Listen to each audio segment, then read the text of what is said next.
What time is it? It's time for another Every Other Wednesday.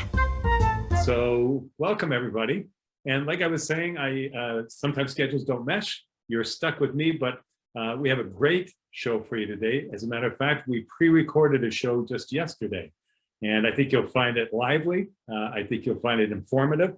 But I'm going to be with you the entire time. So please, let's get the chat box active and discussions, just anything that you can add. I'll be behind the scenes talking with you through that. And I will see you after the recording. Enjoy it. It's all about a sense of belonging in the workplace. So let me share my screen and we'll get started. Welcome, everybody. Sorry, guys. I was going to give it a countdown. 3, 2, 1. Welcome, everybody.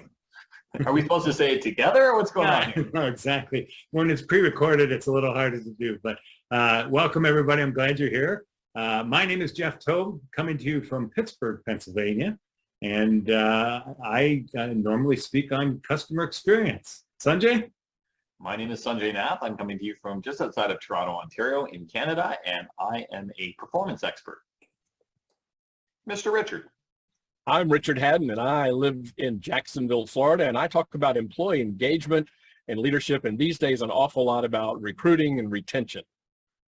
And I'm Michael Kerr, coming to you, as always, from Canmore, Alberta in the Canadian Rockies. And I talk about creating inspiring workplace cultures that rock. And it is Wednesday, September 27th. Let's not get ahead of ourselves. September 7th, 2022. Hold on, not get ahead of ourselves, you disingenuous bastard. It's actually September 6th. This thing is pre-recorded. What? We were going to try and fake it the whole way, Sunday. I can't believe you gave that away. Together, we are the Culture Club, and welcome to Every Other Wednesday. So, and we have to start, because our fan base is really looking for this next thing. So are we ready? I was just going to say, wait, how do we go without it? Go ahead. Yeah, everybody ready to bop in their seat? Yeah. What time is it? It's time for another Every Other Wednesday.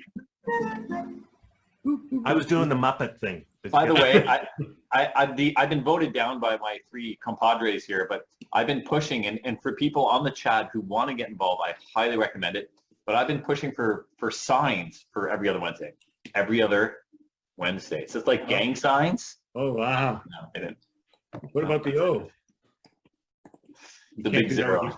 What are we going to do without feedback, guys, from Carol, people like Carol? And We'll give you feedback, Jeff. We'll start the feedback right now. I forgot. I'm going to be with you. So Jeff, you're up in the corner, and Carol and others are going to be chatting, and you'll be able to chat with them. So what is it that we're here to talk about today? Yeah, really. So today, what is it that we're here to talk about tomorrow? Yes. You know what? The fact that we're pre-recording doesn't diminish the importance of our topic today, which is really about belonging and a sense of belonging at work.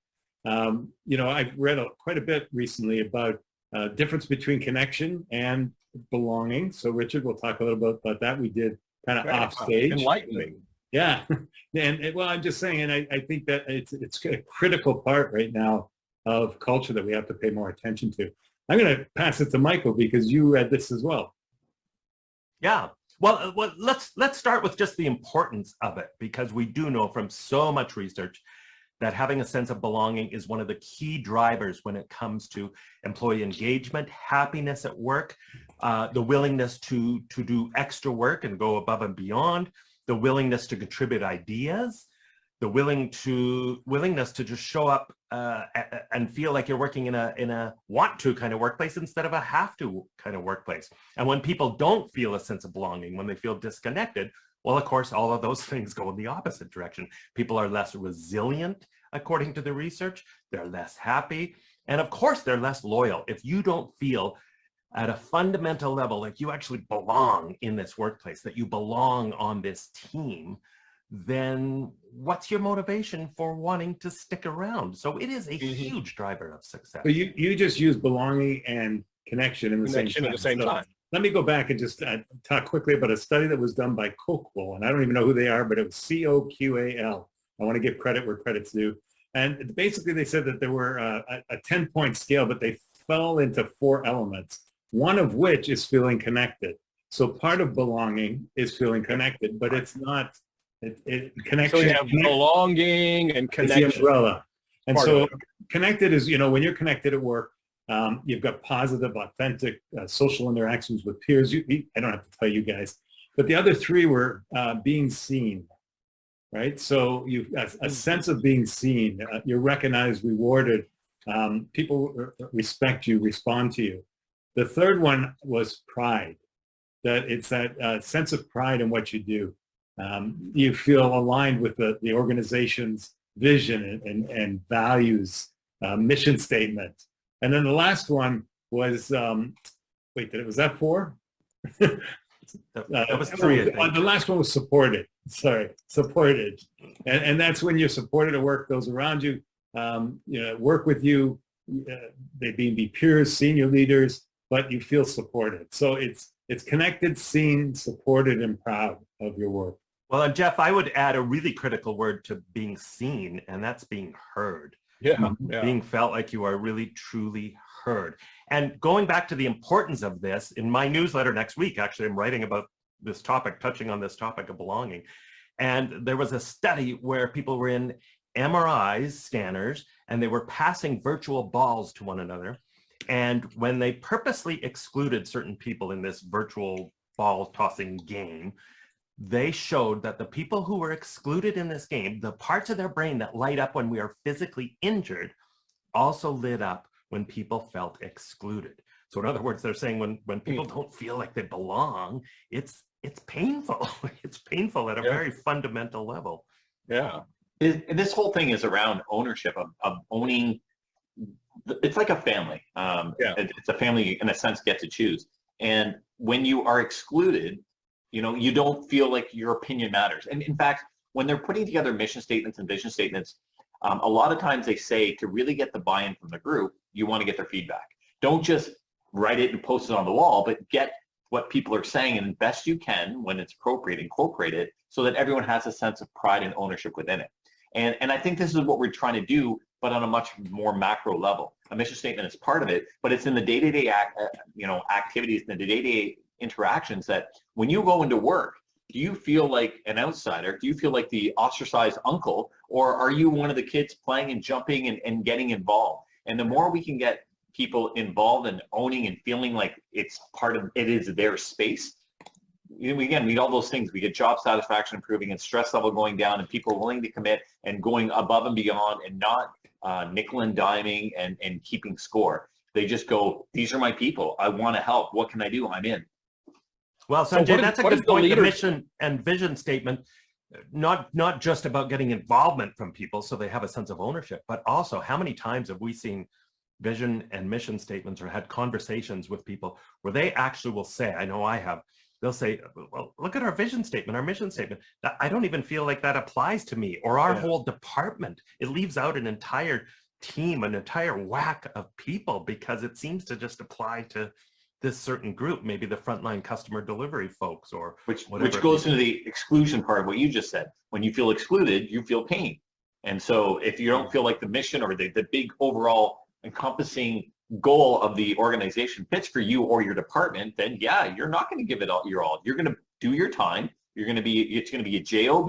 And once that bell rings, whether it's a mental bell or physical bell, you're out of there and you're off to whatever it is you actually are inspired to do. Yeah, the survey that I read said that people who rated themselves high belonging at the company are most likely to stay over 3 years more and feel very loyal. But those who experienced low belonging were 4 times more likely to report that they felt like they were stalled in their careers. So I thought that was interesting. I don't know what criteria they used, but high belonging and low belonging. Well, so I have a couple of questions or a couple of things to bring up. What does it mean to someone to feel like they belong? And what is the role of the leader to help people? I can hear bosses right now listening to this and say, well, it's not my job to bend over backward to make you feel like you're a part of the, I'll just treat everybody else the same. I'll treat everybody the same. And if you feel like you belong, fine. If not, hey, we'll need to find somebody else who is.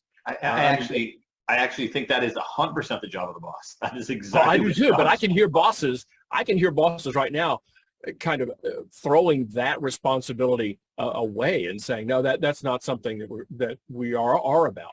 And the other thing that I often think about is the use of the word community. Yeah, this is an organization, it's a workplace, but it's pretty easy to leave as you say, Sanjay, a job. It's pretty easy to leave a job. It's pretty easy to leave a company. It's a different thought process if you're thinking about leaving a community. So if the leader has done something, and there's all kinds of things that you can do, and it's not simple, and it's not one thing that you can point to, but you can tell when you belong to a community. And if your workplace is in fact a community, that's a different decision when you start looking at something else. I can leave my job, but do I want to leave this community of people? And so I think whether a boss thinks it's their job or not, it can certainly be to the organization's benefit if we do everything we can to create that sense of community. And then everyone, or most everyone, feels like they belong. Yeah, I love that, Richard, that sense of community. And that speaks to so many things, right? That speaks to the social aspect that we get from interacting with our colleagues and feeling included there.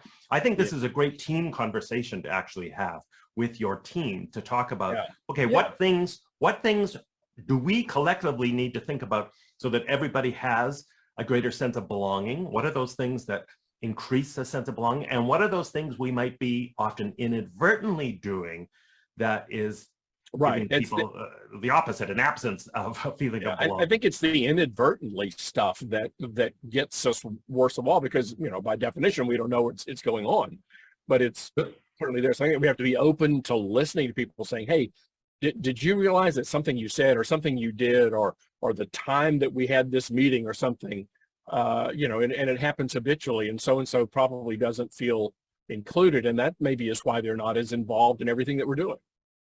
So Richard, first of all, I got to say, you sometimes, just once in a while in the last 2 years, you blow me away. So this is one of them. So okay. All right. Well done, Richard. Well done. Okay. So watch out, because 2024, I might do it again. Second time, yeah, you've done that. And that sense of community, I hadn't thought about that. So I have a question for you guys. Has it become harder to build that sense of community with working remote? I mean, has that played into it? Of course, I think it has to. And especially now that we're in this kind of not everybody, a lot of people remember working all together in the same workspace. And now some are in the same workspace and some are working remotely and some are doing it this day and that day and all that. There will come a time when what we have now feels like the norm. And I think systems will adapt and organizations will adapt so that we're able to, let's just feel, I remember back in the old days, back in 2024, when when people were still kind of coming into the office. But at some point, I think what we have now is going to feel normal and we'll adapt. But we have not yet finished adapting. We are in the process of adapting. And that's why there's that imbalance. I don't know if it's gotten more difficult per se, but it's definitely changed. Yeah. So in some regards, it's gotten easier. In some regards, it's gotten more difficult. But I think the core of it is we're trying to instill a mindset. I mean, that's what community is. It's a mindset. You can't touch it. You can't make a checklist. And that's what some organizations want. They go, give me the checklist. And it was, I think it was the last COW, we mentioned something about, I'm obliged, by the law. I do what the law tells me to do. Yeah. But just because you check the boxes doesn't mean anything. Like if you want to be in good shape and you're told to go work out, and you go work out, but you undo all your working out by eating and drinking in a way that undoes it, you haven't instilled the healthy mindset. So just because you have a gym membership, and it might be the fanciest gym membership and the really hoity-toity, if you don't go and you don't follow the philosophy and the spirit of what it is you're trying to do, you will not be healthy, no matter how much money or how much resources you throw at the problem. Whereas on the flip side, if you have limited resources and you choose to go for a walk or a run or do push-ups with your own body weight, you can be in fantastic shape and eat healthy because you've instilled that mindset. So this idea, going back to the sense of community or what it means to have a healthy organizational culture, it's not the checklist. It's not you have the fanciest technology. It's, do people kind of look at their coworkers, their peers, they're above and they're below, and kind of go, these are real human beings. How do I help serve them, and how do we together serve whoever our customers are? And when people kind of own that, then culture happens automatically. So Sanjay, you're saying, I just want to clarify this because you kind of blew my mind with something you said there. I'm going to write a note. You're so saying, good. I actually, it's happened twice now. I know where you're going with this, Michael Kerr. Are you saying I actually have to show up at the gym? Oh, no. You're the exception. You're the exception, but everyone else does. Okay, good. Again, you actually have to have the membership and do the work. Okay. Can't you work out while you're eating those things? Anyway. I think you could. So another thought that occurred to me, wrapping up in all of this, is a Deloitte study that found that the number one way employees say they have a sense of belonging at work was, and this was the number one thing in this one Deloitte survey they found, was simply when a colleague, not necessarily their boss, when a colleague genuinely checks in with them. Mm-hmm. And so it's those simple touch points. And back to Jeff's original question, now that we're working in more of a hybrid remote world, I think we have to be extra intentional about that, because out of sight, out of mind. So we forget to pick up the phone. We forget to check in with people because we're not seeing each other every day. But also, I'd be curious to know, does it have that same weight checking in with someone genuinely? And remember, especially working remotely, there's a difference between checking up on someone and checking in with somebody. So is it as impactful checking in with somebody remotely as being there in person over a cup of coffee and having that intimate connection? I don't know.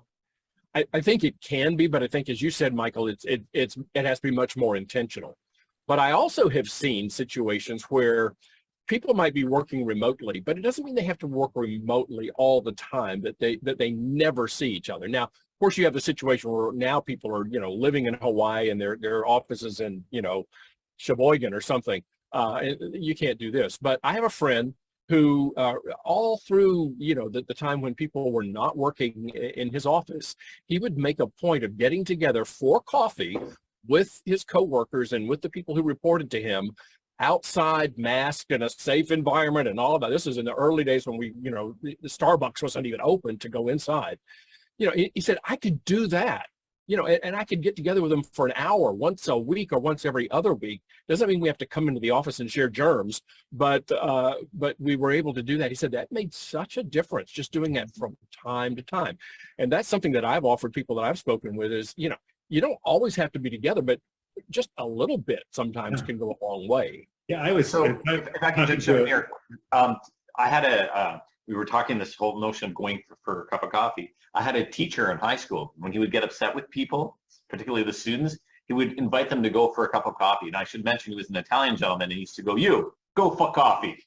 So I don't know if that means the same thing or not. But I do want to say this. Obviously, this is a reach versus richness continuum. The richness of the experience of sitting down next to someone and having a coffee obviously trumps picking up the phone or sending them a text going, how's it going? How can I help? No question about it. But the resources required to go for a coffee is completely different than reaching out. So the question becomes, and it's going to vary, there is no right answer. Is it better, or is it more convenient, or is it more possible to check in with someone 3 or 4 times throughout the course of a week with an email or a phone call versus going for coffee with them once? Because they're gonna Why can't we do both? Can we do both? If you can do both, but if your coworkers are in Dubai, it's more difficult. Exactly. Yeah. So what I'm saying is, you said Dubai, I said Sheboygan. You said Dubai, I said hello. What about Winnipeg, Manitoba? Somebody right in the middle. It doesn't have the same ring to it. But again, you just have to kind of trade off that richness versus the reach versus the richness. You can reach a lot more people with a more mild relationship. You can go much deeper, but it's going to take you more time. You're just going to have fewer of them. So you have to figure out where is that on that continuum, what's best for your organization given what you're trying to do. Yeah, I have a friend. I think another thing. The CEO of a company, about 150 employees. But we were just talking about this weekend, and he was telling me that they meet on Zoom all the time. They are 100% remote now. They actually gave up their lease. And he says it's working great. He said, but last year he was worried about one of his employees after a Zoom call, and he called him on the phone. And he said, that employee told him later that that meant more to him than getting on a Zoom call with them. You know, Yeah. it just, Yeah. he picked up the phone and actually called me. And he said, I've been doing it ever since with employees. And so there are different ways, I think, is what we're all saying, of having that touch. Well, and I think it depends on kind of what's going on with the situation. As I can think of a situation where a manager that I know worked in a different city from many of the people on his team, and someone on his team was just really having a hard time. There were some personal things going on, and it was spilling over into work. This guy got on a plane and went to, he checked in with him in person. You know, he said, I just felt like I needed to go and be there. And sometimes you just have to show up, you know, And how really powerful show is up. that? Hey, Yeah. hopping on a plane and going to meet someone face to face and say, look, Yeah. And it's not something that happened all the time, but no. in specific situations, that's what was. And that's exactly my point. The richness of that experience and the Yeah. value of jumping on a plane. Now, if there's 150 people in an organization, that just became Can't a get on full-time 150 job. planes. You cannot do it. But not everyone is necessarily going through what this employee is going through. So it's not about treating people equally because I flew out to that person, I fly for this person. It's how do we treat them fairly, given the circumstances, given the value that they bring to the organization, how connected do we want them? Because in some cases, we want them gone. So less interaction is good, right? So we want to play to what the value is that you know, and how it aligns with the vision of the organization. Well, and realistically, it's going to be based largely on where that employee is located too, right? If that employee is in Hawaii and it's January and you're in Wisconsin, I'm you're probably going to make the trip. I'm going. Yeah, they need to. If it's the other way around, maybe not so much. Yeah. That gives you a great business idea. I'm going to be a troubled employee in Hawaii. There you go. There you go.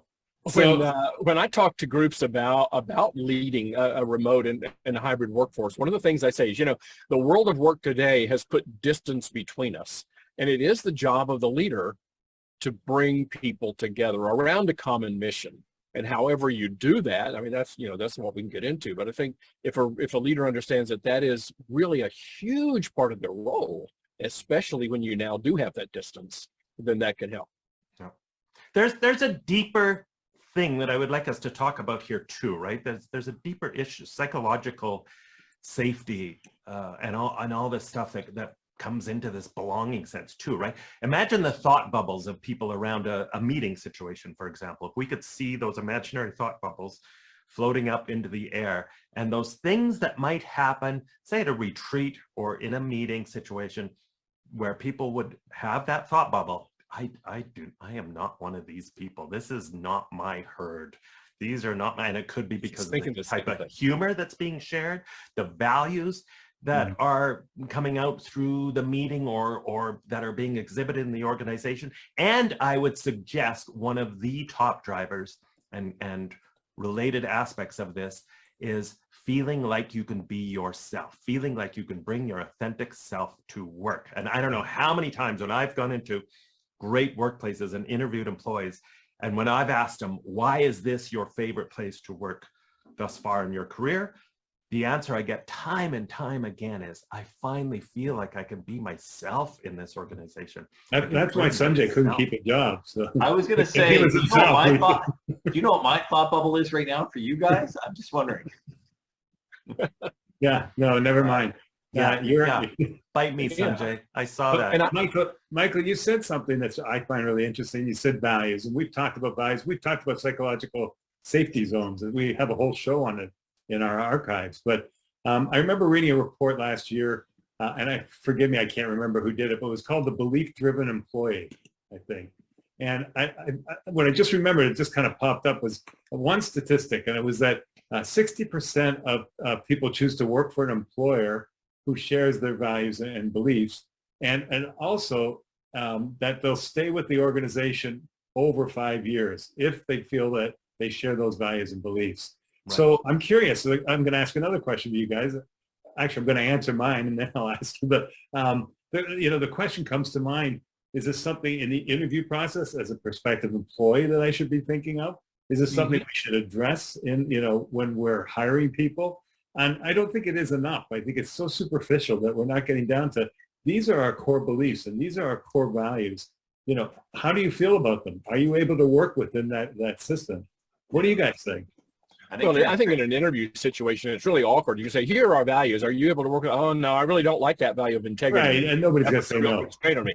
So it's going to be a really hard thing to do in an interview. But I'm wondering along the same lines, what if you get into an organization because you needed the job, you get into the organization and you feel like you don't belong, not because their values are bad or yours are bad and there's a good, we don't need to be evaluative about it, but they're just there. What's important to them is not what's important to you, and so forth and so on. And you get in there and you feel like, I really don't feel like I belong here. It's not anybody's fault. I just don't feel like I belong.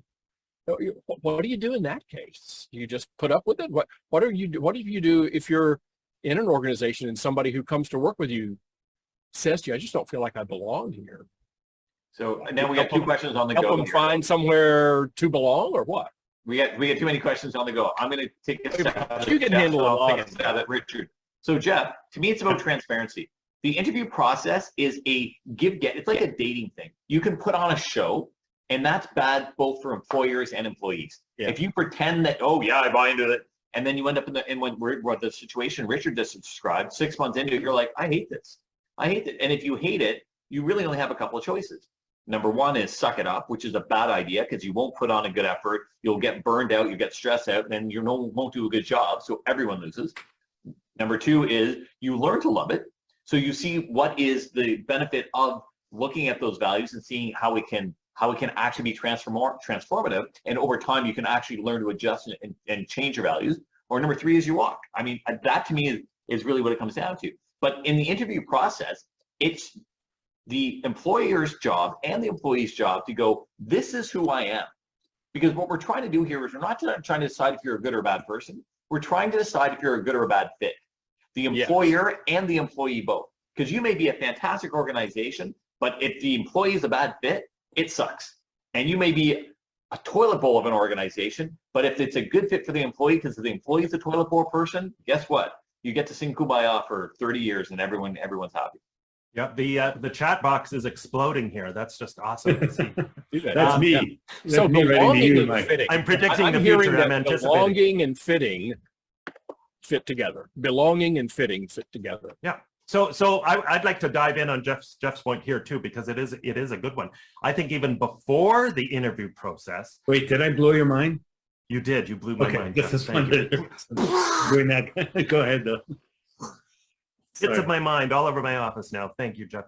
I think even before the interview process, companies need to do a way better job of preparing, as in pre-preparing their candidates for what their culture is truly like in a radically honest way. None of this blah, blah, blah, boring people to death with your vision statement and these blah, blah, blah, and we provide a competitive package. Yeah, so does everyone else. Tell us about your culture. Tell us about what it's really like to work there, and tell us what you're not looking for in your candidates as well. And be brutally honest, because as Sanjay said, this is about a match. I know when I was interviewing folks at Zappos years ago, they would talk about how, even though they're known, they have this reputation for awesome culture, incredible fun, humor, inspiring, very employee-centric, it's not for everyone. And a lot of people going through both the interview and then their month-long boarding their month-long boarding process, where people will change their mind and go, you know what, I don't think I would belong here. You have an awesome culture, but it's not for me. Yeah, and good for Zappos that they provide that out, which so many organizations don't. Right, and they actually pay people to leave if they've decided after a few weeks into their onboarding, this isn't a fit for you. But it's a win. It's a win all around. It's actually cheaper for them to buy them out than to have a toxic employee or someone change what they're trying to do. It's not their good, bad, right, wrong. It's not a fit. So let's move on. Yeah. Michael, you used to interview people. Let me ask you, what if I, as a prospective employee, said to you as a prospective employer, can I speak to some of the employees to ask them? That to me, I want to know. Well, I think that's the best recruiting tool you could possibly do. Absolutely. If you've got nothing to hide, go for it. But even because the other thing too is if the employer is open-minded enough and actually legitimately looking for feedback, they'll get it in that form. If you go talk to my employees for free, absolutely, you don't have to pay the big consulting firm zillions of dollars to tell you that.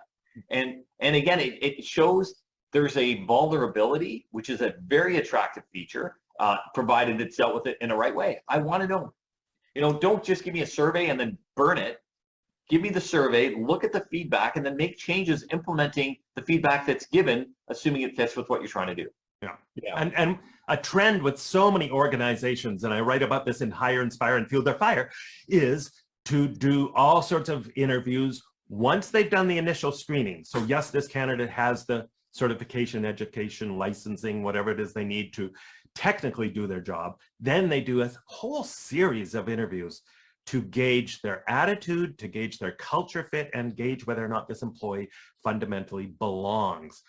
One example of that is a company, I forget where they're based out of, Findaway, maybe Cleveland, I want to say, where they have no less than 8 or 9 touch points with candidates before they make a decision. And they base a decision on, and the entire team, to the point of that question, has input into this. And their kind of green flag is the team has to be almost leaping over the table. Yes, hire this person. We want this person. So I know not everybody can obviously do that, but whatever you're doing in hiring and onboarding, triple it, quadruple it, invest in it. It's worth it. And I think in today's environment, so many employers are almost desperate. They won't say that, but they are almost desperate to get people in, that they're taking these things that we're talking about that they know at their root, it's what they should be doing, and they're reducing their standards, and just because they need to get people in. Talking about being transparent and making sure that you're totally honest about what the culture is there. So next week I'm speaking for an organization that hires a lot of mental health counselors, and I was interviewing one of the people who's going to be in the audience, and we're talking about it at her organization. And she said, we really, really have to be transparent here, because people that the people that we're interviewing, they're behavioral scientists. They can see through it. They can tell if we're not being totally honest. And I thought, you're right. But I think almost anybody could. And so, so they might have even a greater reason to be more transparent. But and I've talked to so many people, I know you have too, say, well, we hired somebody, we didn't really feel like, there was something that we didn't feel like they belonged, and they didn't feel like they belonged, but we came together anyway, and then it didn't last very long. And think of how much trouble and expense we might save ourselves if we just acknowledge that at the beginning and just, wished each other well before getting involved in something like that. Let's take it out of the interviewing process and go back to the dating life, where you've been on that date and you're like, well, we wouldn't know. Yeah, it's been a long Think about time. when you guys were young, back long time ago. So, but the thing is, the idea is don't settle. Don't settle. Right. Yeah. That's really what it comes down to. And that should be on both sides, Sanjay. Don't settle for the employee, and don't settle for the employer. 100%.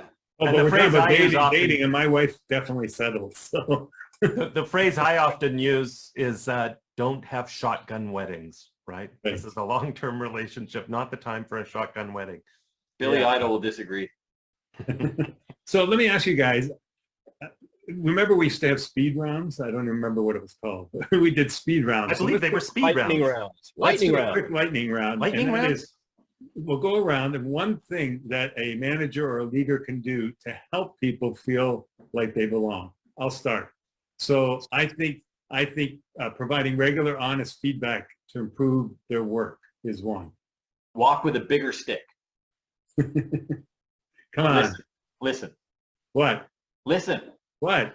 Listen. Oh, okay. Got it. Who's on first? I would say get to know them really at a level. I don't mean pry and get into inappropriate things, but really, really get to know them at a deeper level, because then you will naturally know what to do to help them belong. All of those are excellent answers. I would add, ask them for feedback and be open as a leader yourself to getting feedback from them. Isn't that what I just said? That's what I said first. But no, okay. I thought you were talking. No, I thought you said give the employees feedback. Okay. Provide regular, honest feedback. But that's okay, Mike. We can take mine. Okay. I think the opposite of whatever you said then. I think another one is let them know where the decision power is. I don't know if you guys have experienced this, but a lot of employees don't know where they're allowed to make decisions. And I think that's part of belonging. It's not just empowering them to make decisions, because there's lots of decisions your people can't make, but at least letting them know where their decision power lies. Yeah. What are the limits? What are the boundaries? What are the parameters? Yeah. We had a guest a few EOWs back, and this is one of my favorite nuggets. And he said, empowerment at the point of contact. So allowing people to know the decision power that they have when they're dealing with the customer, or whether it's an internal, external customer. And I think that gives people a sense of trust and responsibility. Either they're going to rise to the challenge or they're going to shrink away from it. But either way, it's valuable for the employer to give them that. And I would add, and this isn't one that you can necessarily check off on a to-do list, as many of these aren't, right? Because it speaks more to your leadership style, how you're creating your culture from just a very human point of view. But again, embracing a spirit of fun, humor, humanity in your culture so that people feel like they can breathe, so they can be themselves and not feel like they're walking on eggshells and they have to be careful of every word that they say and model their leaders' behavior, because we all have to adapt this way because we've learned it, and it's a very oppressive, somber work environment. And that's one of the biggest things I think we can do. Are you saying let them breathe? Breathing, Let them breathe. allow breath. Write that down. Got it. It's Okay. very important. Yeah, I remember so well, years and years ago, I was in a meeting where it's what you just said, Mike, that everybody was watching the manager, and if the manager crossed his leg to the left, everybody would cross their leg to the left, and then when he would pick up his coffee, they would all pick up their coffee. Literally every little move that they were watching him, because they knew that if and the jokes that he laughed at, they would laugh at, and if he didn't laugh at the jokes, they didn't laugh at the jokes. So what an oppressive kind of environment to be in. Yeah. So full circle to that Copeland study, they ended by saying that gratitude is the key. That gratitude is the key for people to be seen, connected, supported, and proud. Gratitude. I don't know how to interpret that exactly, except my interpretation was we just got to say thank you to our people more often. Yeah. Thank them for a job well done. What do you guys, how do you interpret that? Everybody's talking about we have a labor shortage. I don't think we have as much of a labor shortage as we have an appreciation shortage. Appreciation. And I think that the more we can express the appreciation that's there, that makes it so hard to disconnect when someone is genuinely, authentically appreciating what you're contributing. And putting it into this context of belonging, let's make sure we're thanking, recognizing, appreciating employees for the right reasons, and that we're thanking, recognizing, appreciating employees for being themselves. Yeah. Remember, For many years, I would end.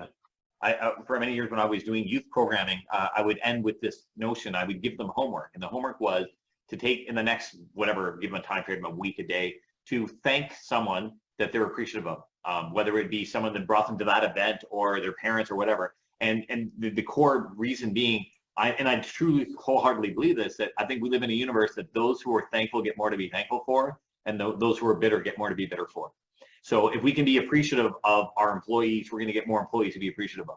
And if we can be bitter, love that, Sanjay. And I would add, let's thank our family members of our employees too. If you want to create a sense of belonging, if the family feels connected and a sense of belonging to the organization, I think that's going to help a lot.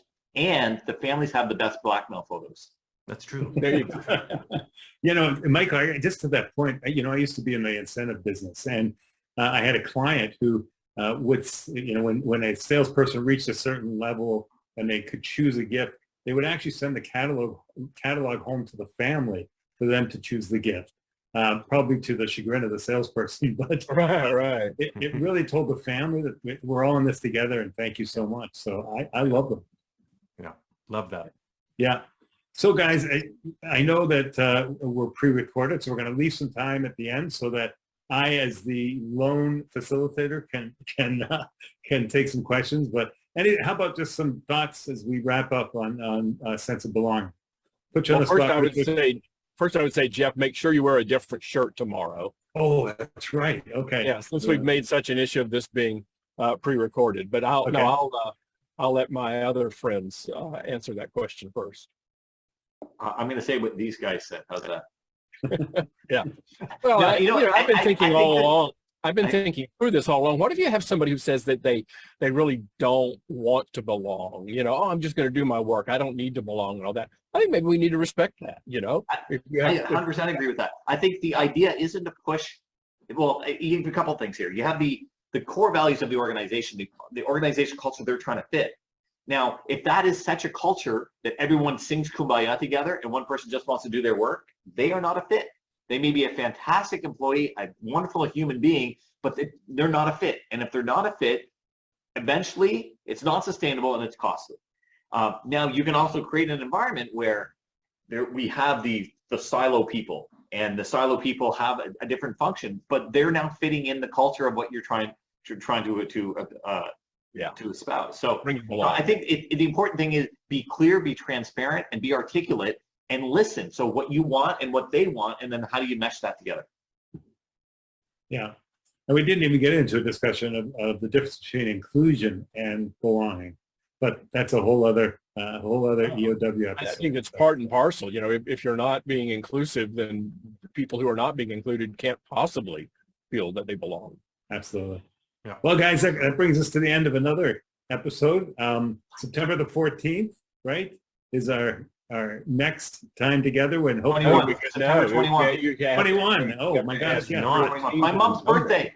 My mom's birthday. September In the 21. chat box, just say happy birthday to my mom. Happy birthday, Sanjay's mom. 3 days birthday. before my birthday, but that's okay. Happy birthday, Richard. When is your birthday, Richard? 23. People wanna know. 24th, September the 24th. 24th. Yeah. Don't forget. 24th. Okay. All right. That's old. Sanjay, your 21st. mom is 3 days older than me?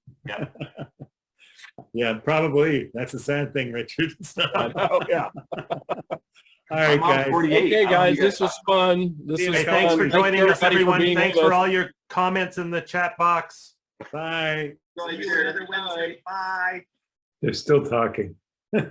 Anyway, I hope you enjoyed today's session. I really enjoyed just the discussion that took place, and thank you for your participation in the chat box as well. I got to tell you, I loved what Linda said, that there's not a labor shortage. It's just they don't want to work for you. All right, I like that. Maybe that'll be the whole premise of our next EOW episode. Anyway, thank you all for coming. We will see you, I hope, on February the 27th or 21st. I keep getting it wrong. February the 21st. I personally won't be here. I am traveling to East Africa to speak in 3 countries there. So I'm very excited, and also to take a little side trip and do a safari as well. So I hope you enjoy my 3 colleagues. Thank you for being here. See everybody.